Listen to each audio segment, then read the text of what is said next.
Next we have to understand कि इस particular mRNA से एग्जैक्टली ये सारे कोडॉन्स वगैरह हमने इसलिए पढ़े ताकि हम समझ सके कि प्रोटीन किस प्रकार बनता है। तो इस एमआरएनए से जो प्रोटीन बनने का प्रोसेस होता है उसको हम कहते हैं translation. It is a very, very important process in the metabolic reactions where from mRNA you have polypeptide या protein being synthesized. ये प्रोकैरियोट और यूकैरियोट दोनों में ही साइटोप्लाज्म में अकर होता है. Sometimes it may in eukaryotes it may also occur in nuclear membrane or near nuclear membrane towards the free cytoplasmic ribosomes. So the basic region of translation in eukaryotes is basically ribosome. It is ribosome which is site of translation. ठीक बा? ठीक है. And this is occurring in the cytoplasm of cells. ठीक है. The order and sequence of amino acids will be defined by the basis of mRNA. So when we talk about ribosomes, we know that there are two types of ribosome, which is 70S ribosomes and 80S ribosomes. 70S ribosomes will have 50S and 30S subunits, and 80S will have 60S and 40S as subunits for large and small. What exactly is mechanism? So the very first mechanism that we have, it basically occurs in three steps. So very first mechanism that we have is activation of amino acids, can also be referred to as charging of amino acids.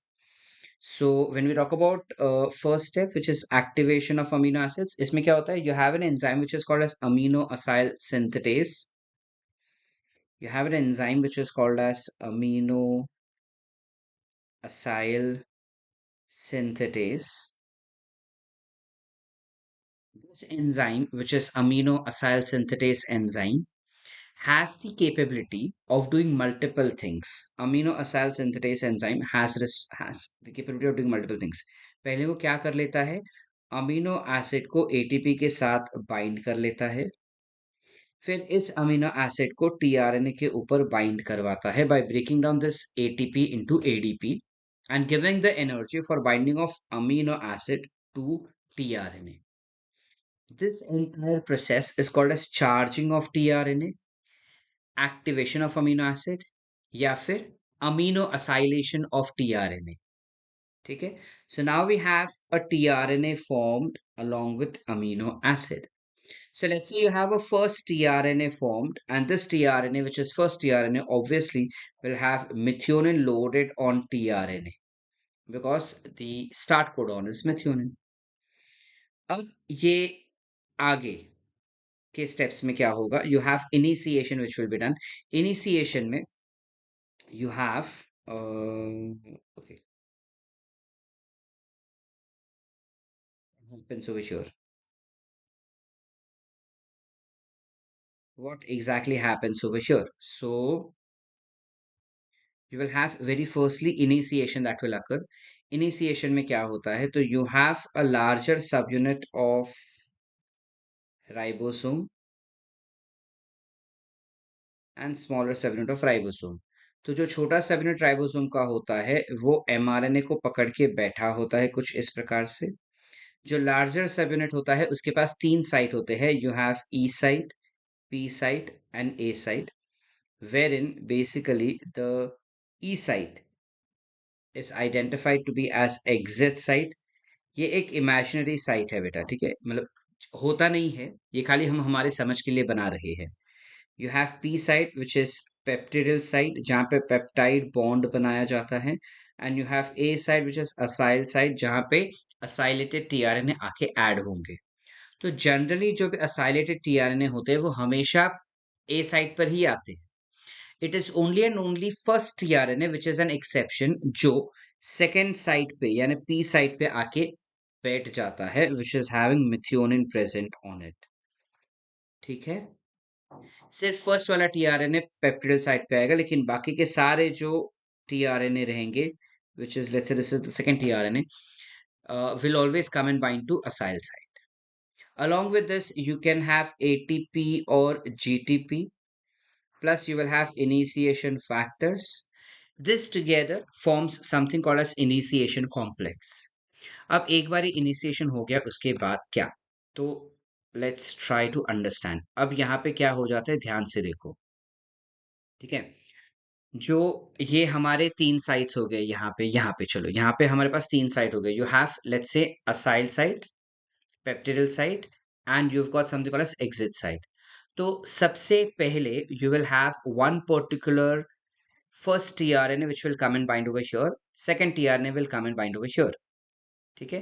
तो जैसे ही ये आगे बढ़ेगा, जैसे ही ये ribosome आगे बढ़ेगा, it will require a particular enzyme for elongation to what you call it as translocase, जो इस पर्टिकुलर राइबोसोम को आगे धक्का मारने में हेल्प करेगा। ठीक है? ये वाला जो राइबोसोम है वो आगे की तरफ जाएगा, तब जा पाएगा जब उसके पास ये ट्रांसलोकेज एंजाइम होगा, अदरवाइज वो नहीं जा पाएगा। ठीक है?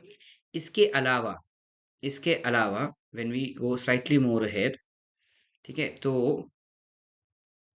What happens is you have one more enzyme which is peptidyl, I will write here, yeah, you have one more enzyme which is peptidyl transferase.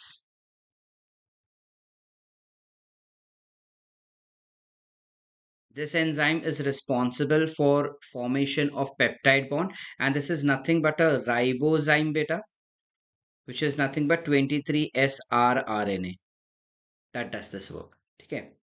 अब सुनो क्या हो रहा है। तो you have something called as three sites as we said. So you have first enzyme bind, first tRNA binding here, second tRNA binding over here.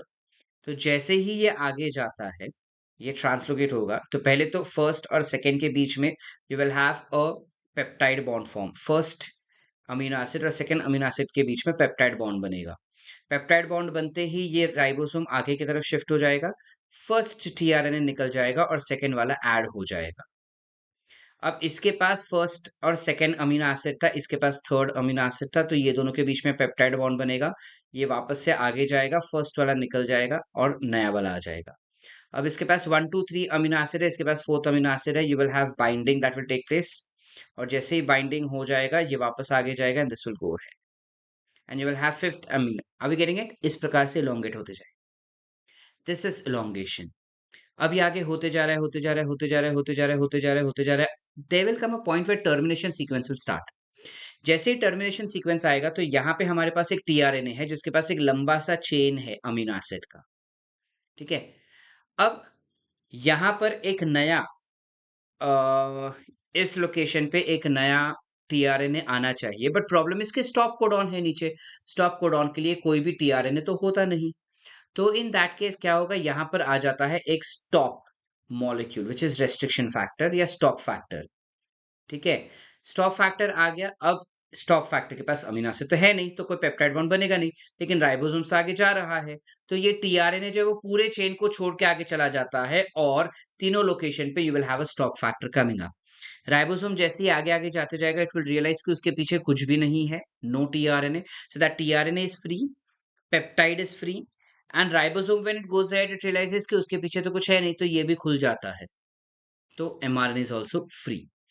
This is how you have your entire translation that takes place. I hope the concept is clear up till here. That's basically how you have translation occurring. ठीक है? तो कुछ इस प्रकार translation हो रहा है। Post translational modification या प्रोसेसिंग वाला जो कॉन्सेप्ट है ये हमारे सिलेबस में नहीं है, so we will not discuss this concept. We will slightly go ahead and understand about polyribosomes या polysomes या ergosomes.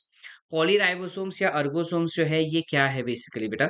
तो यहाँ पे अगर हम बात करें तो प्रोटीन जो है वो काफी बड़ा होगा ना। तो अगर एक एमआरएनए से एक ही प्रोटीन बनाएंगे हम, एक ही राइबोसोम जाएगा तो एक ही प्रोटीन बनेगा। तो प्रोसेस काफी स्लो हो जाएगा। तो प्रोसेस को फास्ट करने के लिए हम एक ही एमआरएनए पे जब ये राइबोसोम आगे जाएगा तो एक और राइबोसोम लगा देते हैं। So you know what is polysomes basically, we have discussed this in cell unit of life.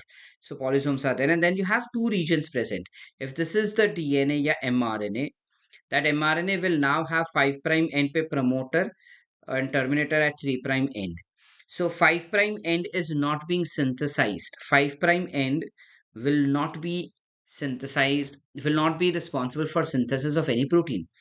Neither is 3 prime end responsible for synthesizing any protein. यानी प्रमोटर से कोई प्रोटीन नहीं बनेगा, टर्मिनेटर से भी कोई प्रोटीन नहीं बनेगा। तो this is called as 5 prime untranslated region and 3 prime untranslated region. I hope the concept is clear up till here, right?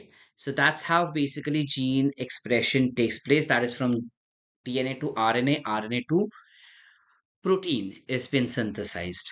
All right?